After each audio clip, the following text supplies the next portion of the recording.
이 시간에는 하나님께서 오늘 우리에게 주신 말씀 함께 봉독해 올려드리도록 하겠습니다. 오늘 주신 말씀은 여호수아서 6장 15절에서 27절까지의 말씀입니다. 일곱째 날 새벽에 그들이 일찍 일어나서 전과 같은 방식으로 그 성을 7번 도니 그 성을 7번 돌기는 그날뿐이었더라. 7번째에 제사장들이 나팔을 불 때에 여호수아가 백성에게 이르되 외치라. 여호와께서 너희에게 이 성을 주셨느니라. 이 성과 그 가운데에 있는 모든 것은 여호와께 온전히 바치되 기생 라합과 그 집에 동거하는 자는 모두 살려주라. 이는 우리가 보낸 사자들을 그가 숨겨 주었음이니라. 너희는 온전히 바치고 그 바친 것 중에서 어떤 것이든지 취하여 너희가 이스라엘 진영으로 바치는 것이 되게 하여 고통을 당하게 되지 아니하도록 오직 너희는 그 바친 물건에 손대지 말라. 은금과 동철 기구들은 다 여호와께 구별될 것이니 그것을 여호와의 곳간에 드릴지니라 하니라. 이에 백성은 외치고 제사장들은 나팔을 불매 백성이 나팔 소리를 들을 때에 크게 소리질러 외치니 성벽이 무너져 내린지라. 백성이 각기 앞으로 나아가 그 성에 들어가서 그 성을 점령하고 그 성 안에 있는 모든 것을 온전히 바치되 남녀노소와 소와 양과 나귀를 칼날로 멸하니라. 여호수아가 그 땅을 정탐한 두 사람에게 이르되 그 기생의 집에 들어가서 너희가 그 여인에게 맹세한 대로 그와 그에게 속한 모든 것을 이끌어내라 하매 정탐한 젊은이들이 들어가서 라합과 그의 부모와 그의 형제와 그에게 속한 모든 것을 이끌어내고 또 그의 친족도 다 이끌어내어 그들을 이스라엘 진영 밖에 두고 무리가 그 성과 그 가운데에 있는 모든 것을 불로 사르고 은금과 동철 기구는 여호와의 집 곳간에 두었더라. 여호수아가 기생 라합과 그의 아버지의 가족과 그에게 속한 모든 것을 살렸으므로 그가 오늘까지 이스라엘 중에 거주하였으니 이는 여호수아가 여리고를 정탐하려고 보낸 사자들을 숨겼음이었더라. 여호수아가 그때 맹세하게 하여 이르되 누구든지 일어나서 이 여리고 성을 건축하는 자는 여호와 앞에서 저주를 받을 것이라. 그 기초를 쌓을 때에 그의 맏아들을 잃을 것이요 그 문을 세울 때에 그의 막내 아들을 잃으리라 하였더라. 여호와께서 여호수아와 함께 하시니 여호수아의 소문이 그 온 땅에 퍼지니라. 아멘. 얼마 전 미국과 캐나다와 멕시코 3개국에서 2026년 월드컵이 공동 개최되었습니다.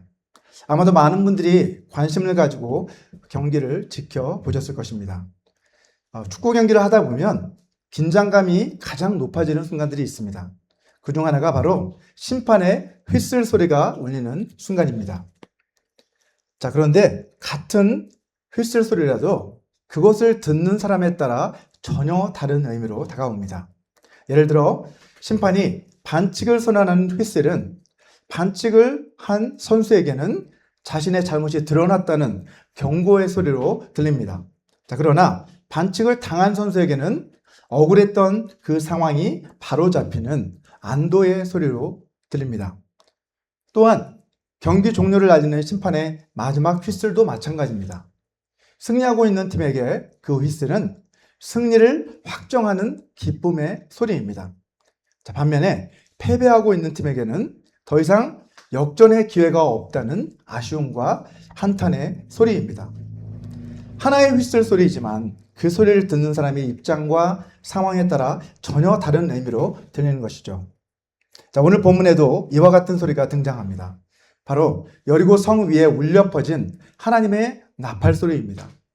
그것은 단순한 전쟁의 신호가 아니었습니다. 그 나팔 소리 안에는 하나님께서 여리고를 향해 전하시고자 하시는 중요한 메시지가 담겨 있었습니다. 자, 그런데 놀라운 것은 같은 나팔 소리를 들은 사람들이 전혀 다른 반응을 보였다는 것입니다. 어떤 사람들에게 그 나팔은 두려움과 절망의 소리였습니다. 자, 그러나 어떤 사람에게는 소망과 생명의 소리였습니다. 도대체 왜 같은 나팔 소리가 사람에 따라 다르게 들렸을까요? 오늘 본문은 바로 이 질문에 대한 답을 우리에게 들려줍니다. 왜 하나님께서는 즉시 여리고를 무너뜨리지 않으시고 일주일 동안 나팔을 불리며 성 주위를 돌게 하셨을까요? 그리고 왜 하나님께서는 여리고 안에 있는 모든 사람들을 심판하시는 가운데 라합과 그의 가족만큼은 살려주셨을까요? 오늘 주신 이 말씀을 통해 여리고에 울려 퍼진 하나님의 나팔 소리가 들려주는 이 두 가지 울림이 무엇인지 함께 살펴보고, 오늘날 교회가 세상을 향해 선포해야 할 메시지는 무엇인지 함께 생각해보는 시간을 갖고자 합니다. 자, 첫째, 여리고에 울려 퍼진 하나님의 나팔 소리는 심판이 임박했음을 알리는 경고의 소리였습니다. 하나님께서는 이스라엘 백성들에게 엿새 동안 여리고성을 하루에 한 바퀴씩 돌게 하시고 일곱째 날에는 7바퀴를 돌게 하셨습니다. 자, 그리고 마침내 7째 날 마지막 나팔 소리와 함께 백성들이 함성을 외쳤을 때 여리고 성벽은 무너져 내렸습니다. 오늘 본문 20절 말씀이죠. 이에 백성은 외치고 제사장들은 나팔을 불매 백성이 나팔 소리를 들을 때에 크게 소리질러 외치니 성벽이 무너져 내린지라. 왜 하나님께서는 첫 번째 날 곧바로 성벽을 무너뜨리지 않으셨을까요? 처음에는 여리고 사람들도 이제 드디어 공격해 오기 시작하는구나 하며 긴장을 했을 것입니다. 자, 하지만 아무 일도 일어나지 않았습니다. 둘째 날도, 셋째 날도, 넷째 날도, 그렇게 6째 날까지도 아무런 일도 일어나지 않았어요. 아마도 시간이 가면 갈수록 여리고성 사람들도 긴장이 점점 풀리기 시작했겠죠. 어쩌면 성 위에서 이스라엘 사람들을 향해 그들을 비웃고 조롱하는 그런 모습이 있었을지도 모르겠습니다. 자, 지난 시간에 제가 말씀드렸던 것처럼 이스라엘에게는 그 일주일이 순종을 훈련하는 시간이었다라고 제가 말씀을 드렸죠. 자, 그렇다면 여리고 사람들에게 있어서는 어땠을까요? 그들에게 있어서 그 일주일은 회개할 수 있는 마지막 기회였습니다. 하나님의 양각 나팔 소리가 이스라엘 사람들한테는 소망을 주는 그러한 소리였지만 여리고 사람들에게 있어서는 임박한 하나님의 심판을 알리는 두려운 경고의 소리였던 것입니다. 여러분, 성경에서 나팔은 종종 하나님의 심판이 가까웠다는 것을 알리는 경고의 소리로 나오고 있습니다. 요엘서 2장 1절을 보면 나팔 소리는 여호와의 날이 가까이 이르렀다는 것을 알리는 경고의 소리라고 그렇게 말씀하고 있습니다. 자, 시온에서 나팔을 불며 나의 거룩한 산에서 경고의 소리를 질러 이 땅 주민들로 다 떨게 할지니 이는 여호와의 날이 이르게 됨이니라. 이제 임박하였으니 라고 말씀하고 있습니다. 뿐만 아니라 신약의 마지막 책인 요한계시록 8장에도 경고의 나팔이 등장하고 있습니다.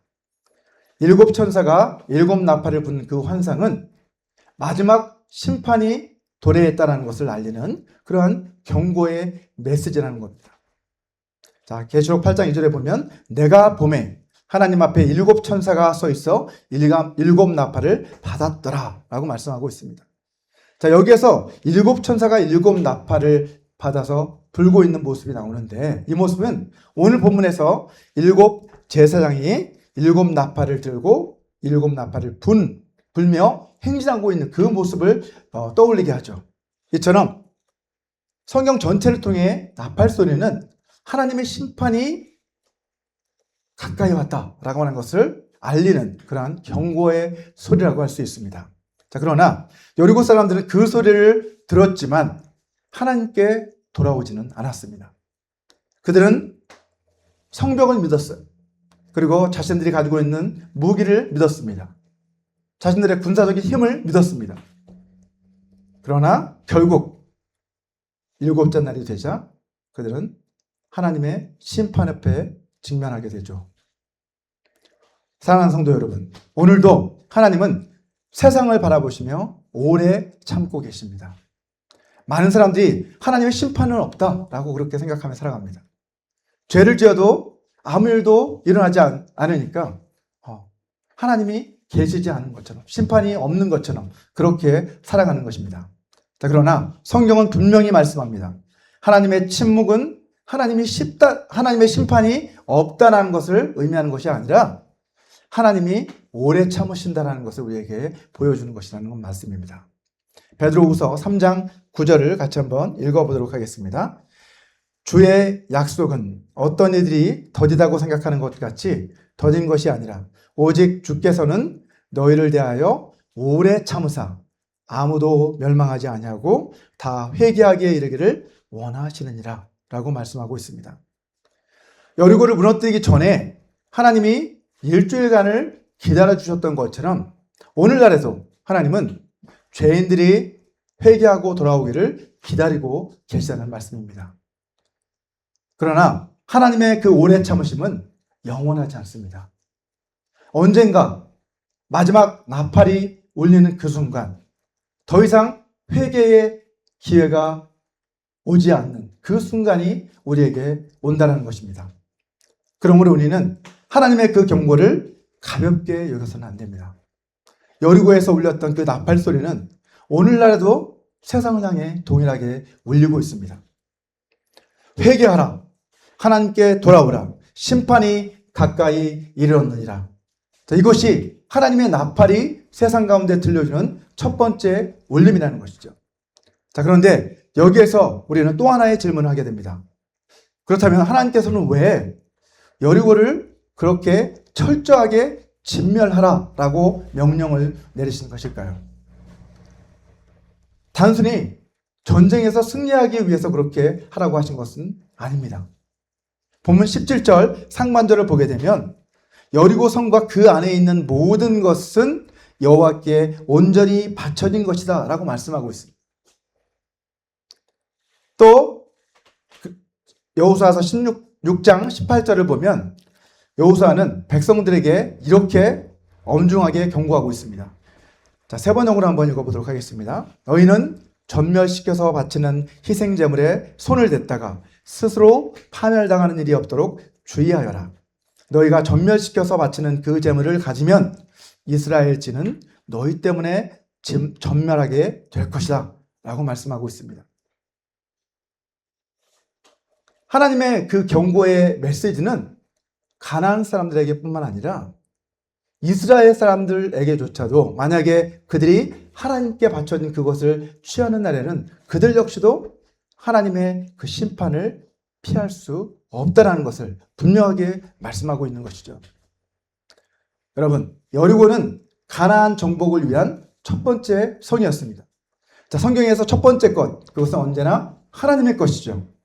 하나님께서는 태에서 처음 난 것이나 처음 익은 열매는 모두 하나님께 구별하여 드려야 한다라고 그렇게 명령하셨습니다.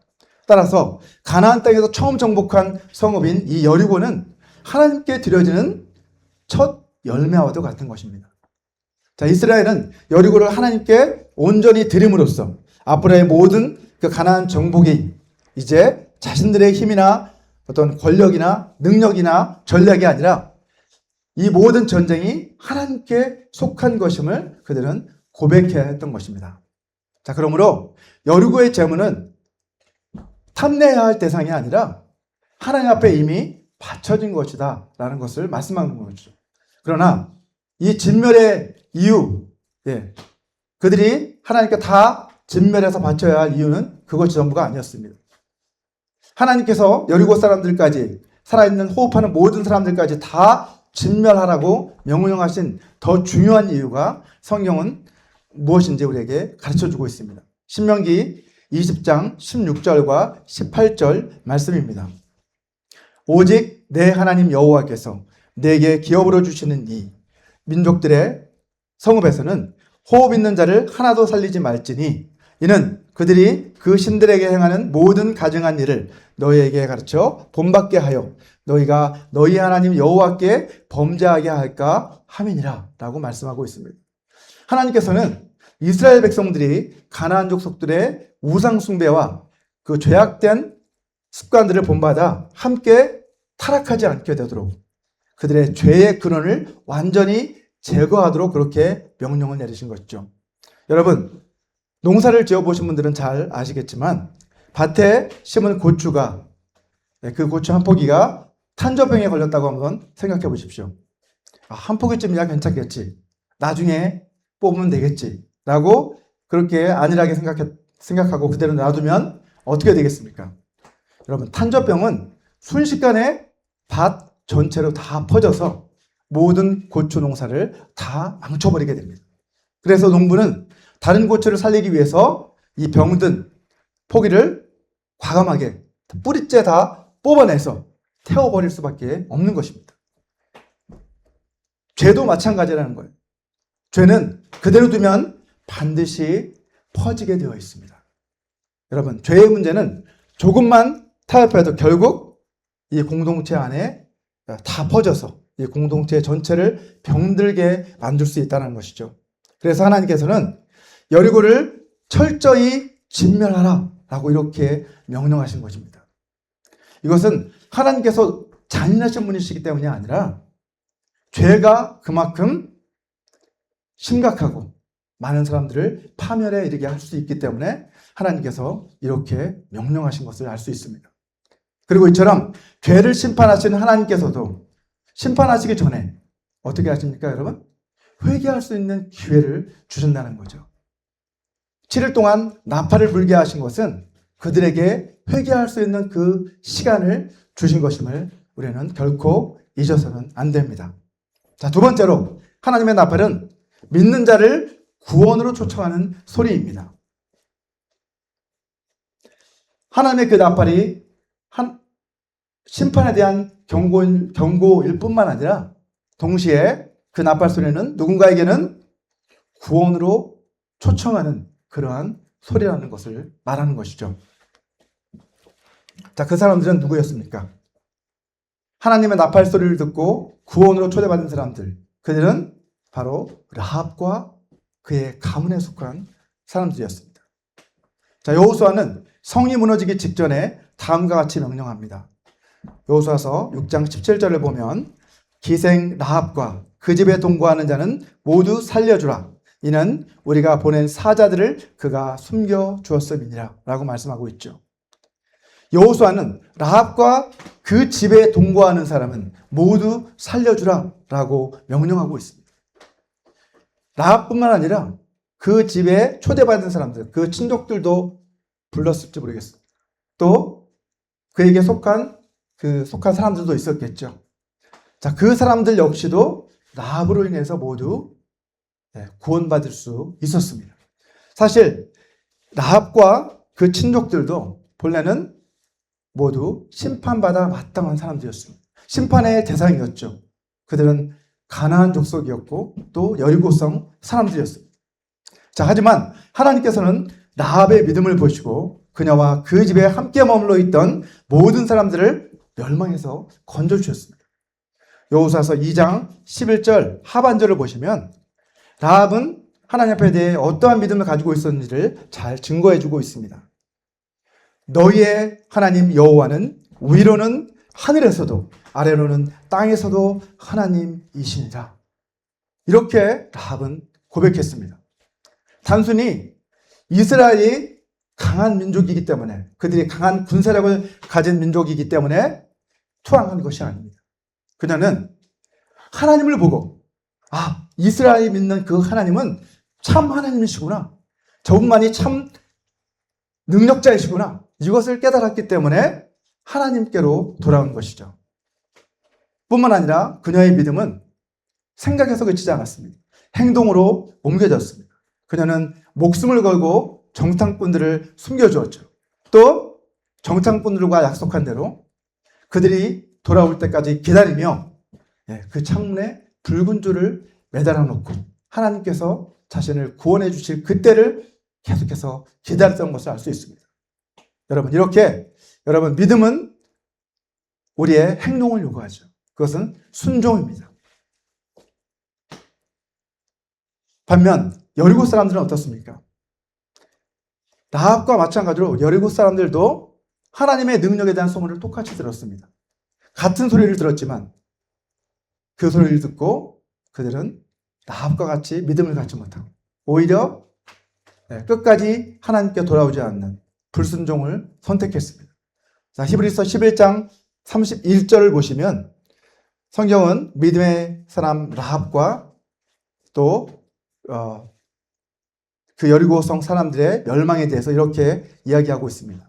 믿음으로 기생 라합은 정탐꾼을 평안히 영접하였으므로 순종하지 아니한 자와 함께 멸망하지 아니하였도다 라고 기록을 하고 있습니다. 자, 여기서 눈여겨볼 것은 히브리서 기자가 여리고 사람들을 가리켜 순종하지 아니한 자들이라고 부르고 있다는 점입니다.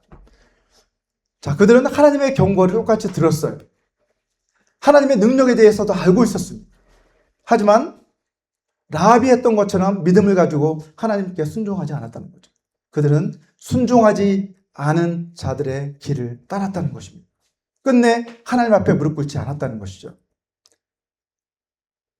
결국 동일한 나팔 소리가 라합에게는 구원의 감격스러운 소리로 들려왔겠지만 이 불순종했던 여리고 사람들에게는 결국 심판의 소리로 들려오게 되었다는 것을 알 수 있습니다.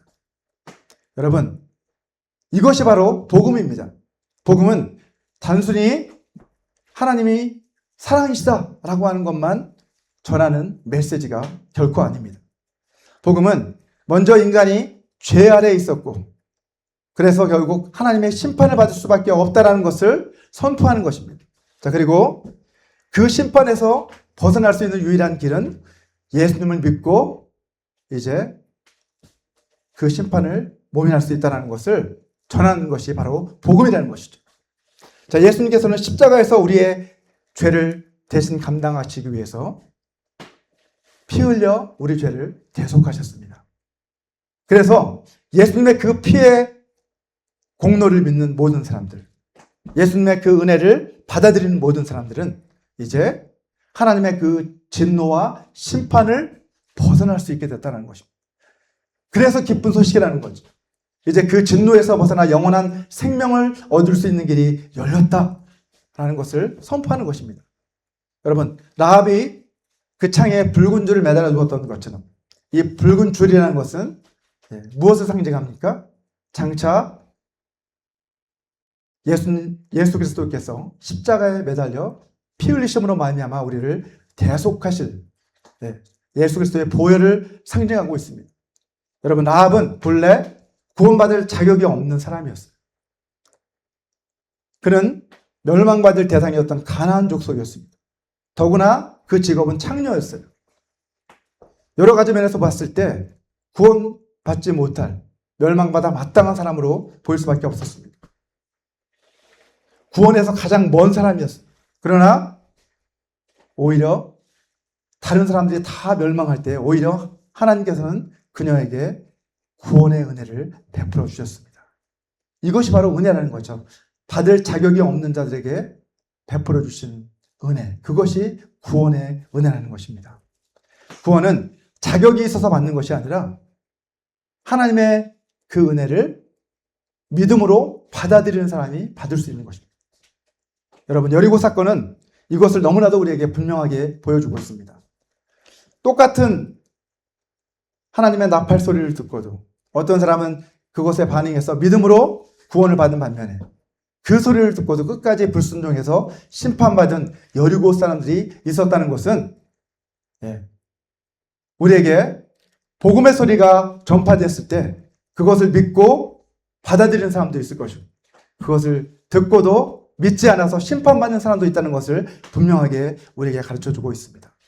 많은 사람들이 말씀을 들어도 말씀을 똑같이 전해도 어떤 사람들은 그 복음의 메시지를 듣고 마음을 열고 예수 그리스도를 영접합니다. 하지만 어떤 사람들은요, 끝까지 마음의 문을 닫고 끝까지 주님을 영접하기를 거절하는 사람들도 많습니다. 똑같은 말씀이지만, 똑같은 말씀을 들었지만 그에 대한 반응은 너무나도 다르다는 것이죠. 왜 그럴까요? 복음은 믿음으로 반응할 때만 그 복음의 능력이 역사에서 결국 구원에 이를 수 있게 되기 때문입니다. 그래서 사도 바울은 로마서 1장 16절에서 이렇게 말씀하고 있습니다. 내가 복음을 부끄러워하지 아니하노니 이 복음은 모든 믿는 자에게 구원을 주시는 하나님의 능력이 됨이라. 먼저는 유대인에게요, 그리고 헬라인에게로다 라고 말씀하고 있습니다. 여리고의 그 나팔 소리가 라합에게는 구원의 소리가 되었던 반면에 여리고 사람들에게는 심판에 대한 경고의 소리였던 것을 오늘 본문은 우리에게 말씀합니다. 복음도 마찬가지라는 거죠.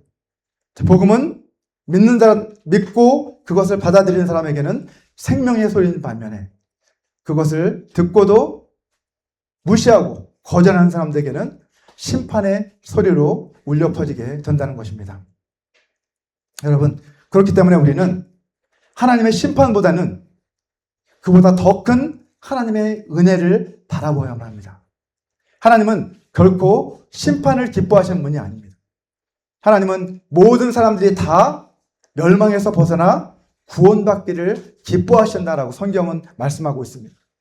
자, 그래서 심판보다 먼저 하나님 심판하시기 전에 나팔을 불게 하셨고 그것을 듣고 회개할 수 있는 기회를 여리고 사람들에게도 주셨던 것을 알 수 있습니다. 여러분, 여리고의 심판은 하나님의 공의를 우리에게 분명히 보여줍니다. 하나님은 죄를 반드시 심판하신 분이시구나 라고 하는 하나님의 공의를 우리에게 분명히 보여줍니다. 하지만 동시에 그 안에 라합이라고 하는 한 여인을 통해서 그 가문이 구원받는 그 모습을 통해서 동시에 하나님은 심판만 하시는 분이 아니라 우리를 구원하시기 원하시는 분이시구나 라는 것을, 그 구원의 은혜를 우리에게 분명히 가르쳐주고 있습니다. 여러분, 이 두 가지는 예수 그리스도의 그 십자가 사건에서 가장 완전하게 이루어진 것을 볼 수 있습니다.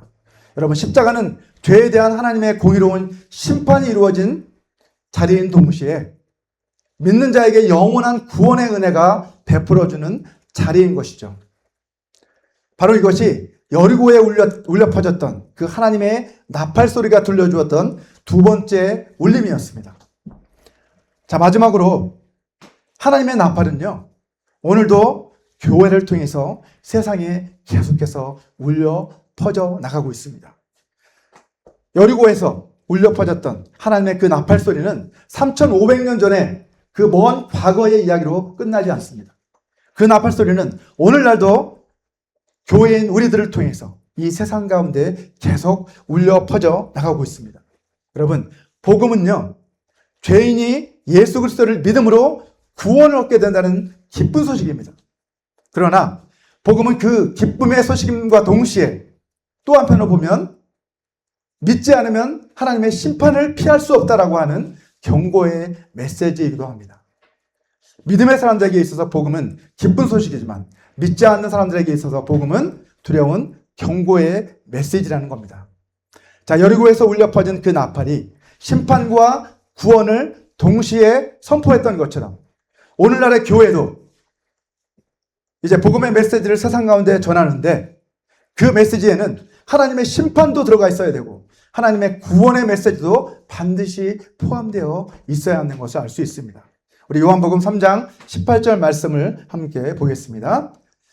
그를 믿는 자는 심판을 받지 아니하는 것이요 믿지 아니하는 자는 하나님의 독생자의 이름을 믿지 아니하므로 벌써 심판을 받은 것입니다. 아멘.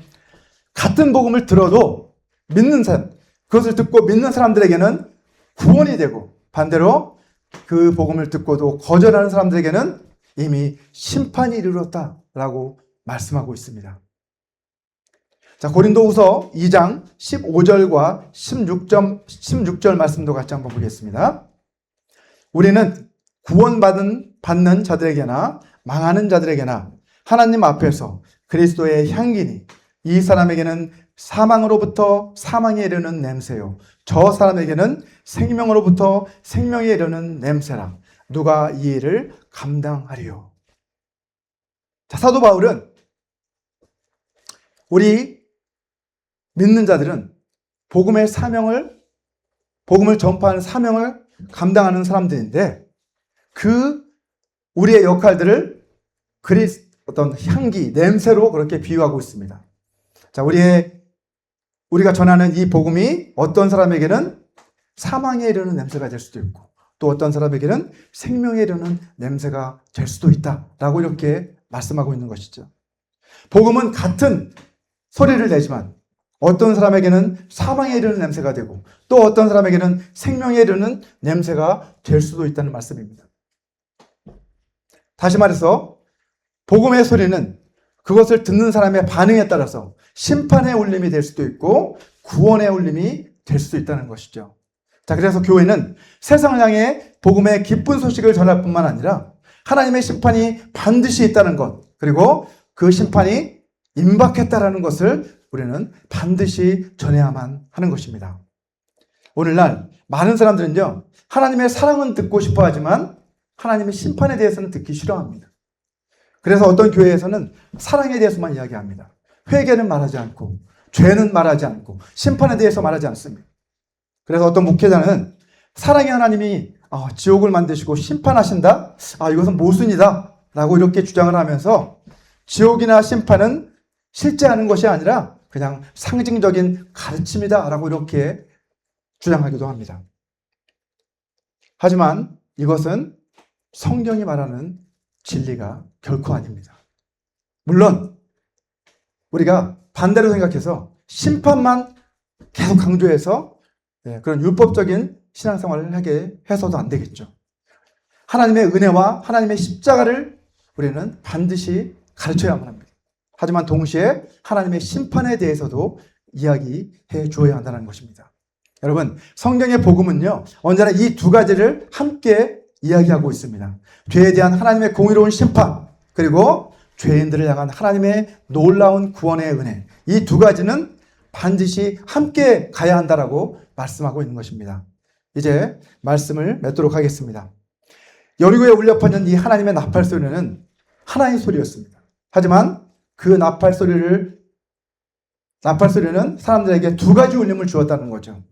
여리고 사람들에게는 심판의 울림으로 다가갔고 라합과 그의 가족에게는 구원의 울림으로 그렇게 다가갔습니다. 여러분, 복음도 마찬가지라는 겁니다. 믿음으로 이 복음의 소리를 받아들이는 사람에게는 그것이 영원한 생명의 메시지가 되고 그것을 듣고도 끝내 거절하는 사람들에게는 심판의 소리로 들려오게 된다는 것입니다.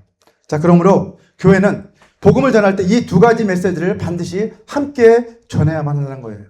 하나님의 사랑만이 아니라 하나님의 심판도 우리는 전해야만 합니다. 하나님의 심판을 경고함으로써 회개하고 돌아와 그렇게 함으로써 하나님의 영원한 복과 생명과 은혜를 누려야만 한다라고 세상 가운데 우리는 선포하라는 것이죠. 자, 우리 모두가 날마다 복음의 나팔을 들고 세상을 향해 하나님의 심판과 구원을 선포하시는 복음의 증인으로 살아가게 되시기를 주님의 이름으로 축원합니다.